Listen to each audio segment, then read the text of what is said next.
I saw you was in August in Dublin when we had that retirement visit. That's right. Visit. Yeah. Anyway, thank you for inviting me to Cattleborough Barracks at the time, and welcome to Australia again. Again here in Melbourne. Yeah, Melbourne. I was last here in 2018, and you joined me in laying a wreath at the shrine. That's right. Yeah. For the centenary of the Great War, the end of the Great War, the 11th hour of the 11th day of the 11th month. Great time. But I'm here this time. I'm here for 3 weeks this time, and while I'm here, I took the opportunity to meet up with a couple of Irish veterans, Tom Flynn, Jadaville hero, the Board Prendergast, who served in the 39th Battalion, Barry here himself served in Cyprus, and Pat Brazil, who served with the 7th Battalion, the old baggers. But myself and Dan O'Connell come up with designs of certificates just as a gesture of presentation, and it worked out fantastic. It's lovely. Great. Thank lovely. you very No, much. that's all. You're very welcome. Fantastic. And it's just typical veterans supporting veterans. Back home, and the first person I'd like to present to is Tom Flynn. This gentleman here, if you saw the movie The Siege of Jadaville, you'd see the trying time that the Irish peacekeepers, they left Ireland as peacekeepers, and the mission changed when things like the move to Jadaville occurred. They went to the Congo ill-equipped, ill-trained, ill-dressed, bull's wool in a sub-Saharan desert mission. Unbelievable. And are still here today.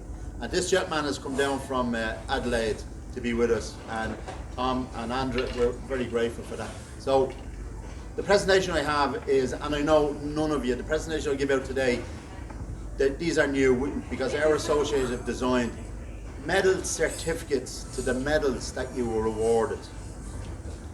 When we got our medals, other than United Nations ones, they didn't give citations or medal description. So, and none more so than Tom's Umbon Jadaville, the medal that was designed and awarded in 2017 after I started a campaign on the 7th of November 2016.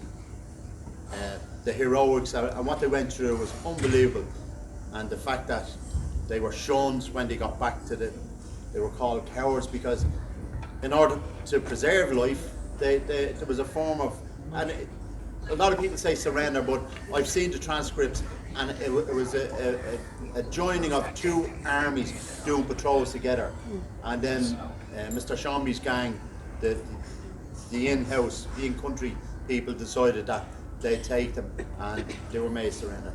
But anyway, with that out of the way, Tom, can you stand over here beside me, and I'll give you a couple of Bon Jadaville. Turn around there to the people. That's this medal here. And then the second medal is the Congo medal, which was the Congo medal. The third medal is the United Nations Peace. In 1988, the Nobel Peace Prize was awarded to UN peacekeepers worldwide. So any soldier that served in the UN mission were given the medal and backdated for the award.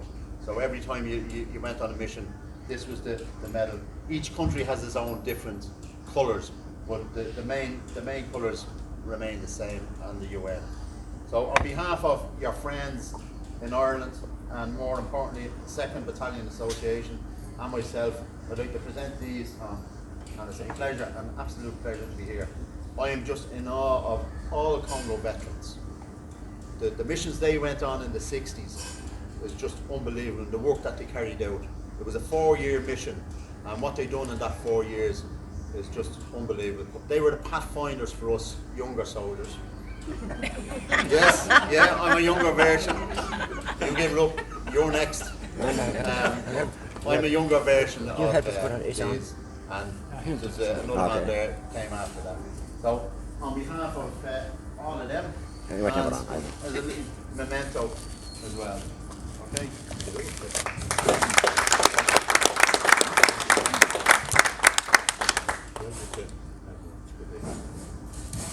Thank you. Very welcome.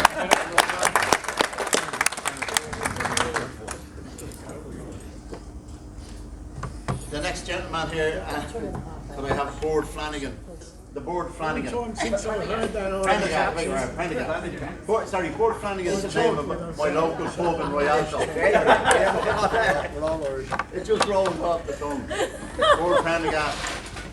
Joined the army in Clonmel in Ireland in 1962, and trained there. Ended up in Force Field Transport. Anyway, Board served, as you can see, his medals in Congo, Cyprus. He's done 2 tours in Cyprus. Has the UN Peacekeepers Medal, and he's a member of the Irish United Nations Veterans Association. I see it there. But again, like Tom, I'd like to present you with. No, Tom. No, like. Tom, I'd like to present you with certificates.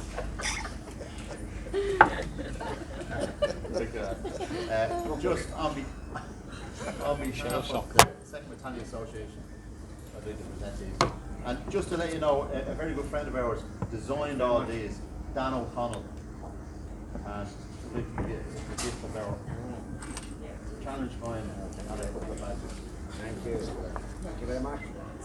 Good on you. Pleasure. Thank you.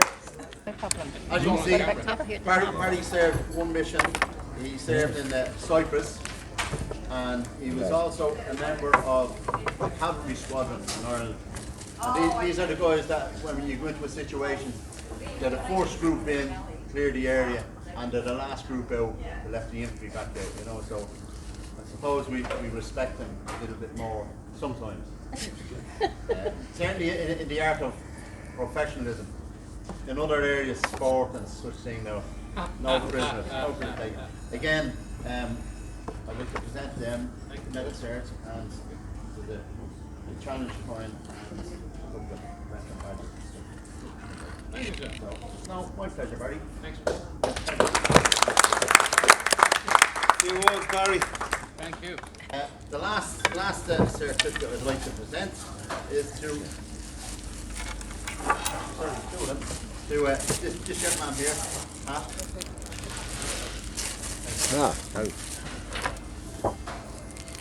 Every army has its reserve territorials. In our case, back in the day, we had the FCA. And Pat served during the time of heightened security within the country of Ireland. We had the troubles in the north, and the reserve, or the FCA, when they came up on full-time, allowed us full-time soldiers to go on different missions, whether it be overseas or on the border. And actually, sometimes we had their guys on the border with us. So I have a certificate here, just one we put together, 79141 Patrick Brazel, 7th Infantry Battalion, served as a member of the FCA in support of the Irish Defence Forces during a period of heightened state security. So I'd like to present that to you. And also, here's one for your group. Although you're here in Melbourne, we have one for them in Sydney. So there's a little thing for you. And our challenge coin. Thank you very much. So, an absolute pleasure.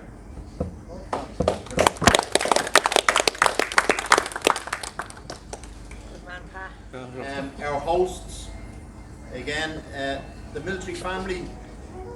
The day we joined the army, we didn't just join the army, we became part of the military community. The military community in Ireland is huge and vast.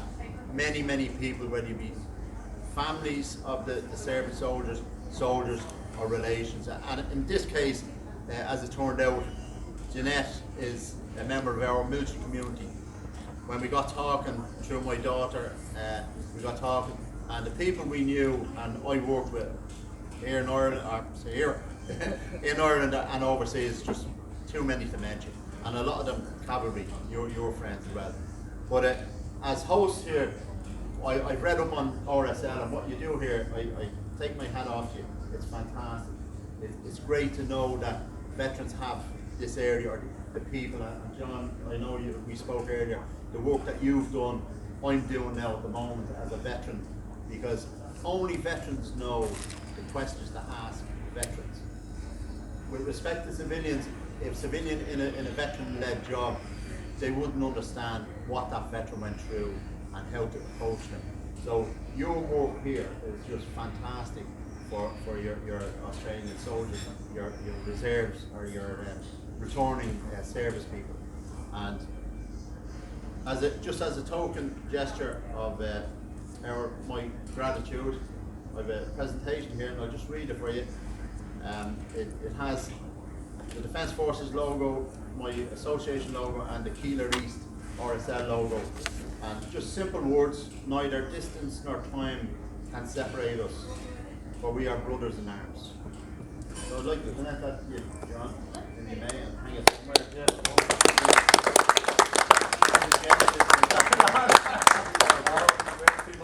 And again,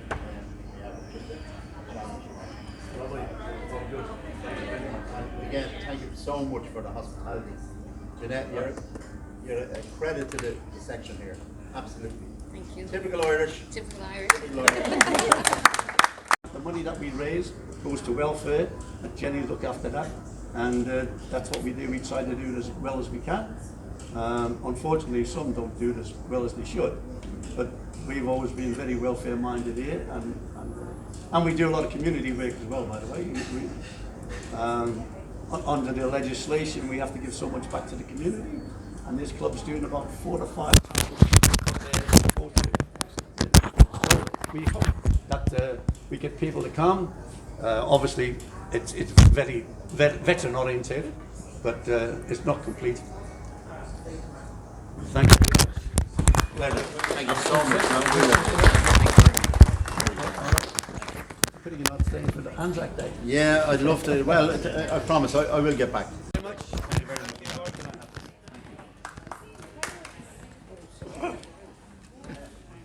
Sorry, Jeanette. This, nobody has these. These are a new item. It's a tea cozy, or a beer cozy, or a wine cozy. Wine cozy. It's a laser of the FF crest. That's our Defence Forces crest. So on behalf of me and Thank you. everyone here, thank you very much. Thanks very much. Thanks for Thanks, your Paul. kindness. Thank you. And Very nice. there you go. I'll do good. I have loads of cups and saucers with that Good, on it. good. Have you? No. Oh no. Are we all in there? Right, we're looking at Isabel, is it?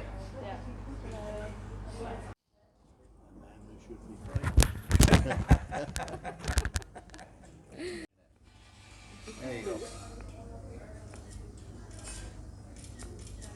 Okay. I'm just going to ask Tom a few questions about the movie Judgeville, which most of us seen on Netflix. This man was actually at Judgeville, served in Judgeville, and what was your opinion of the movie? Was it pretty close to what you've seen, or on your experience of what do you think? Overall, the movie was a very reasonable depiction of the events. Yeah, There were some incidents that never happened. so dramatised a little bit, which is fair enough, isn't it? I mean, You know, and yeah, you expect that, you expect that. you know. But on the whole, it was very fair. The whole experience was strange. It just the whole thing. I think the corruption with the bloody United Nations in the end was, which kind of didn't tell the true story about you guys. It was what year did they? 2000 something when they realised you were heroes rather than you ran away. You guys actually ran out of ammunition, and after holding off for a long time. We didn't run out totally. Totally, yeah. We fought from Sunday morning until Friday afternoon, non-stop. Wow. And we actually did very well. Brilliantly well. Yeah. There's stories about the number of dead, and nobody that I have talked to know how many it was. It could have been 50, it could have been 500. Yeah, a I lot. don't know. There was a lot. But the Irish lost nobody. Did you We guys? did, You didn't we 157 of us walked in, and we all walked out. That was brilliant. That was brilliant, right? Yeah. Well, you're a hero, mate. Anyway, and we survived. And of course, old age is killing us all now. I don't think there's any heroes. Well, if you, You know, you, well, you let's do yeah, what you do. yeah, Sometimes it's more difficult than yeah, others. yeah. But all in all, our problem stemmed solely from changing our role from being what do you call Peacekeepers, peacekeepers to being peace enforcers. enforcers. You had to. Yeah, there was nobody else doing it. We took out the gendarmerie barracks with another shorter one that was exciting. Yeah, And we took out the mercenaries who assumed they were very good. yeah. There were some nice people in it, you know, like everything. You know, while you're looking at him over the sights, he's just there to be That's it. Well, taken a out. job has to be done. that, Yeah, you same know, as yeah. and they're doing the same thing. It's their country, so All not? all wars are sad. All Wars are sad. There's victims and Absolutely. on both sides. And it's only afterwards when you look back at how silly the whole thing is in the beginning. yes. But when I think it was on the Tuesday morning, the gendarmerie, call them what you will, brought in a plane. We had never seen the thing. It was a Fuga Magister, a little bomber machine gun thing. It was a trainer. But we didn't have any defense against it. Luckily, he hit nothing. But he came at least twice a day. God, keep you on your toes. Yes, it was comic book stuff. You know, he comes in and goes up into the sun so you can't see him, and Yeah. dives down and drops his bomb. And That was that You know. jet, the jet that was in the movie, isn't it? It Yeah. was one of the Yeah, the Fuga Magister. Russian jet. Yeah, yeah, I think it was. I could be wrong here. I think it's yeah. French. French. I think so. But you know, Yeah, I never. yeah. You know, he came in very close. He would have been dropping down, about, 50 feet. Keeping you whatever. on your toes. Oh my yes. God. Yes. Well, anyway, that was fantastic, Tom. We'll put this up on YouTube, and it's good to meet. I probably served with a couple of the guys from the Congo in Cyprus, a place like, but didn't know at the time. Yeah, because it was they all were. kept secret, so we had a lot of people who were there, and We were. I came back on the American, whatever it was, Globemaster. Globemaster. Yeah, I remember And them well. we came through Dublin Airport. Yeah. You know, no hurrah. That's right. nothing. Yeah. Straight through, and back to barracks at Galway. Yeah. And you know. Yeah, I off know what the it's like, because when we came back that time, nobody knew who the hell we were, Yes, and we just yes. went home Didn't and who are you? no hoo-ha. I need that man now. Okay, we have to go now because Paul's bullying us again. And this- We have other things to do. Paul's a bit shy with cameras, he said. I'm not shy, not a bit shy, but It's a rumour. it's It's a bloody Okay. rumour. Thanks, Paul. Not at all, very. Just